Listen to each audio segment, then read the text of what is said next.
দক্ষিণ চব্বিশ পরগনার জয়নগরের বাসিন্দা বিমল সর্দার অটোতে গুরুতর জখম অবস্থায় পায়ে চোট লাগে তড়িঘড়ি আনা হয় জয়নগর স্পন্দন নার্সিংহোমে। 100 রিপোর্ট করে বসিয়ে রাখার অভিযোগ, রোগীকে কোনো ইনজেকশন বা ওষুধ দেওয়া হয়নি। বসে থাকতে থাকতে রোগীর মৃত্যুর কোলে ঢলে পড়ে। তারপর উত্তেজনা শুরু হয়। রোগীর পরিবার ভাঙচুর করে জয়নগর স্পন্দন নার্সিংহোম।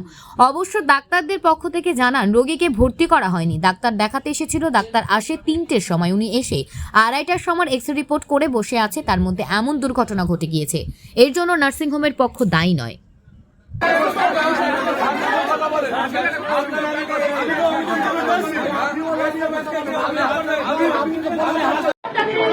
কে মারা গিয়েছে এই নার্সিংহোমে? এই নার্সিংহোমে আমার বাবা মারা গিয়েছে। কিভাবে? বিনা চিকিৎসা। আমার বাবার পায়ে ইনজুরি হয়েছে, নিয়ে আসলাম। এরা বললো আমাদের ডাক্তার রেডি আছে, আপনারা এক্সরে করুন, এক্ষুনি অপারেশন বা এক্ষুনি সব কিছু করে দেওয়া যাবে। আমার কিছু হয়নি তো বলে এক্সরেটা করে আনলাম। আনার পরে ওরা একবার ডাকে এক্সরেটা তুলে, ও একবার ডাকে এক্সরেটা তুলে, ওরা সবাই ডাক্তার। ওরা এক্সরে দেখে নিয়ে বলছে ঠিক আছে, এখানে হাওয়া হচ্ছে, এখানে বসো, এখানে থাকো, আমাদের ডাক্তার রেডি হচ্ছে। 3 ঘন্টা হয়ে যাচ্ছে, ডাক্তার আসেনি। নিজেরাও কোনো যন্ত্রণার একটা ইঞ্জেকশন মারেনি। যে যন্ত্রণা হচ্ছে একটা ট্যাবলেট দিয়ে একটা ইঞ্জেকশন কিছু দেয়নি। সেই লোক যন্ত্রণায় কাতরাতে সেই লোক। তোমার বাবার কি হয়েছিল? বাবা অটোতে আস্তে আস্তে অটোর পায়ের উপরে পড়ে পাটা ভেঙে। কোথায় হয়েছিল এটা? এটা যতটা সম্ভব হয়েছে নিমপিটে। আচ্ছা। এখনো আমরা জানতে পারিনি, যতটা সম্ভব নিমপিটে। কখন ঘটেছে ওটা? এটা ঘটেছে 11টার সময়। এখানে কখন নিয়ে এসেছি? এখানে এনেছি তখন বাজে 12টায় 10 মিনিটে এখানে। এরা কি করছে দেখেনি? এরা বললো আমাদের ডাক্তার আছে, আপনারা এক্সরে করুন, এক্ষুনি হয়ে যাবে বলে ওরা ভর্তি করে নিল। সব কাগজপত্র জমা নিয়ে নিল, নিয়ে এসেছি রুগী 3 ঘন্টা শুয়ে রাখলো, যন্ত্রণায় ছোটকাচ্ছে, একটা ইঞ্জেকশন হলো। আপনার নাম? আমার নাম রণজিৎ সরকার। কি বিশ্বাস? রণজিৎ সরকার। রঞ্জিত সর্দার ছেলে তোমার? আমি ছোট ছেলে। বাবার নাম কি?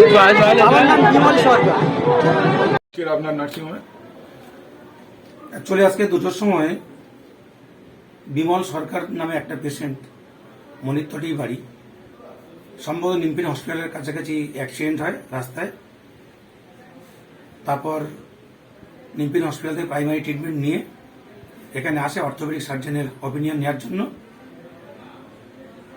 এবং এক্সরে ছিল, যার ফিমার ফ্র্যাকচার ছিল এবং পেলভিসের হাড় ফ্র্যাকচার ছিল, স্পাইন ইঞ্জুরি আছে একটা। তো অর্থোপেডিক সার্জন আজকে 3টেই টাইম, এখানে 2টো 10-15 নাগাদ পেশেন্ট আমাদের নার্সিংয়ের মধ্যে আসে। তারপর অর্থোপেডিক ডাক্তারের জন্য ওয়েট করছে। তার মধ্যে 10-15 মিনিটের মধ্যে পেশেন্ট একটা শ্বাসকষ্ট শুরু হয় এবং পেশেন্ট সঙ্গে সঙ্গে খারাপ হয়। এখানে আমাদের ডাক্তাররা সঙ্গে সঙ্গে তাকে প্রাইমারি ম্যানেজমেন্ট দেওয়ার জন্য আইসিইউতে তোলে এবং ভেন্টিলেশনও দেওয়া হয়, কিন্তু শেষ রক্ষা হয়নি, পেশেন্টটা এক্সপায়ার করে। পেশেন্ট পার্টি এবং কিছু বাইরের লোকজন, পেশেন্টের আত্মীয় স্বজন বাইরে থেকে এসে নার্সিংয়ের মধ্যে, এখানে রানিং নার্সিংহোম, পেশেন্টপত্র অনেক ভর্তি আছে, আমরা রিকোয়েস্ট করা সত্ত্বেও ভাঙচুর করে।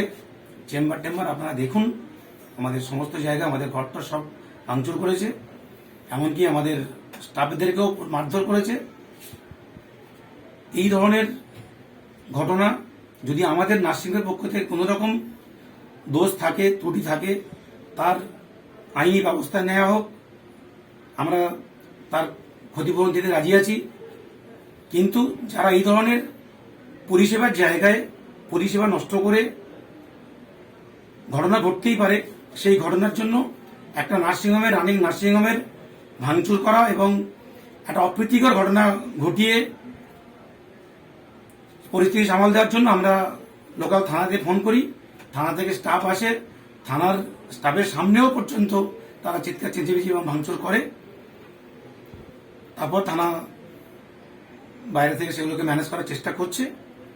আমরা চাই যারা এই ধরনের ঘটনা ঘটিয়েছে সম্পূর্ণ তদন্ত সাপেক্ষে তাদের যেন উপযুক্ত শাস্তি পায়, যাতে আর সাধারণ মানুষ চিকিৎসা জায়গা যেন কোন রকম ভাবে এই ধরনের ক্ষয়ক্ষতি ভাঙচুর না করে, চিকিৎসার বিঘ্ন না ঘটায়। নমস্কার। পেশেন্ট পার্টির পক্ষ থেকে এক্সরে রিপোর্ট বা টাইম দেখলে আপনারা বুঝতে পারবেন যে কতক্ষণ ধরে পেশেন্ট এখানে আছে। পেশেন্ট টাইম নষ্ট করেছে বাইরে, এবং কিছু একটা ঘটনা ঘটলে সবসময় তো নার্সিংহোম বা হাসপাতালের ডাক্তারদের দোষ দেওয়াই হয়, কিন্তু এই ধরনের ঘটনা যারা অর্থোপেডিক ওপিনিয়ন নিতে এসেছি, সেইখানে এসে তারা তো আর এখানে পেশেন্ট ভর্তি নেই, তার যে আমরা এখানে 5 ঘন্টা ফেলে রেখেছি। অর্থোপেডিক ডাক্তার ঢুকে 3টের সময়, পেশেন্ট এসে এখানে 2:02 মধ্যে, 2:10 নাগাদ। তার মধ্যে ঘটনা ঘটেছে। অ্যাক্সিডেন্ট হওয়ার পর কোথায় কি হয়েছে না হয়েছে, ইন্টারনাল কিছু হেমারেজ হতে পারে, অনেক কিছু হতে পারে, সেই টাইমের মধ্যে সেই ঘটনাটা তার ঘটেছে। পেশেন্ট বাড়ির অভিযোগ যে ওরা 2 ঘন্টা এনে ফেলে রেখে দেওয়া হয়েছিল এখানে। সেটা তো আমি বললাম যে আপনারা এক্সরে রিপোর্ট আছে, প্লেটে টাইম দেওয়া রয়েছে, সেটা দেখলে আপনারা বুঝতে পারবেন। পেশেন্ট বাড়ি অনেক কিছু বলতে পারে, আমরা যে কথা সত্যি বলছি সেটাও আপনারাও প্রমাণ নিয়ে দেখুন। এখানে সিডি ফুটেজ আছে, সম্পূর্ণ টাইমগুলো আপনারা দেখুন। আর পেশেন্ট এসে অর্থোপেডিক ওপিনিয়ন নিতে, পেশেন্ট এখানে অ্যাডমিশনের জন্য নয়। পেশেন্ট এখানে অ্যাডমিট করেইনি না, অর্থোপেডিক ডাক্তার ঢুকে তার দেখাতে এসেছে পেশেন্ট এখানে। অ্যাক্সিডেন্ট হয়েছে কিন্তু অর্থোপেডিক ডাক্তার দেখাতে এসেছে। তখন পেশেন্ট কথাবার্তা বলছিল, কিন্তু পেশেন্ট হঠাৎ করে পেশেন্ট খারাপ হয়েছে। অ্যাক্সিডেন্ট পেশেন্ট হতেই পারে। আপনার নাম? আমার নাম হরিসাধন নস্কর, আমি স্পন্দন মেটার্নিটি নার্সিংহোমের প্রোভাইডার। দেখতে থাকুন নিউজ প্রাইম টাইমস, আপনাদের সাথে আপনাদের পাশে।